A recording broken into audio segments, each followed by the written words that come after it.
تو ہمارے پاس بہت لوگ آتے ہیں، پریشان ہوں، کوئی پڑھنا بتا دیں، بیٹا بیمار پڑھنا بتا دیں، بیوی ناراض پڑھنا بتا دیں، کاروبار اچھا نہیں پڑھنا بتا دیں، تو بہت لوگ پڑھنے کے لیے آتے ہیں۔ تو میرا گمان یہ ہے کہ امام بخاری رحمۃ اللہ نے حدیث تصویر اس لیے بیان کی آخر میں کہ انہوں نے طلباء کو ایک عمل بتا دیا کہ عزیز طلباء، اب بخاری شریف تو ختم ہو گئی، اب تم اپنے گھروں کو جاؤ گے اور پریکٹیکل لائف میں تمہارا واسطہ پڑے گا۔ کوئی بندہ جاب کرے گا، کوئی کاروبار کرے گا، کوئی قرضوں میں پھنسے گا، کوئی مشکل میں پھنسے گا، تو پریشان ہو کے کہے گا کہ بھائی میں اب کیا کروں ان حالات کے مسئلوں سے نکلنے کے لیے۔ بچیاں جائیں گی اپنے گھروں میں، ماں باپ ان کے رشتے کر دیں گے، مگر کچھ بچیاں ایسی بھی ہوں گی کہ تعلیم بھی مکمل ہو گئی، شادی کی عمر کو بھی پہنچ گئی، مگر رشتے نہیں آتے۔ اب بچیاں خود تو نہیں کر سکتی، وہ حالات کے اندر بند ہو جاتی ہیں، کر بھی کچھ نہیں سکتے اور نکلنے کا راستہ بھی نظر نہیں آتا۔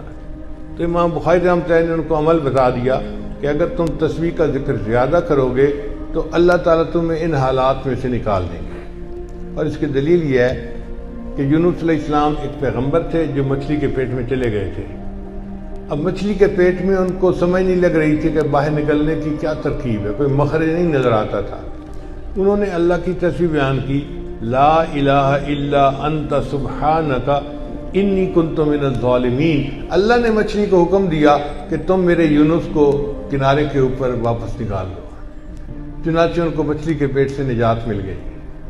اللہ تعالیٰ قرآن میں فرماتے ہیں فلولا انہ کان من المسبحین، اگر یونس علیہ السلام میری تسبیح بیان کرنے والے نہ ہوتے للبث فی بطنہ الی یوم یبعثون، تو وہ قیامت تک مچھلی کے پیٹ ہی میں رہ جاتے۔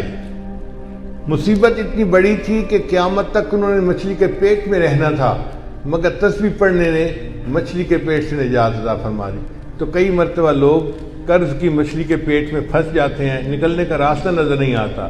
تو امام بخاری نے چاہا کہ عزیز طلباء، تمہیں عاملوں کے پاس جانے کی ضرورت نہیں ہے، میں بتا دیتا ہوں اس حدیث تصویر کو پڑھ لیا کرنا، اللہ تمہیں حالات کی مچھلی کے پیٹ سے نکال دیں گے، اللہ تمہیں قرض کی مچھلی کے پیٹ سے نکال۔ اور یہ تجربہ شدہ بات ہے، آپ کسی مشکل میں پھنسے ہیں، آپ تصویر کا ذکر کریں، پھر دیکھیں اللہ اس مچھلی کے پیٹ سے کیسے نکال دیتے ہیں۔ Subscribe now and press the bell icon. Never miss an update.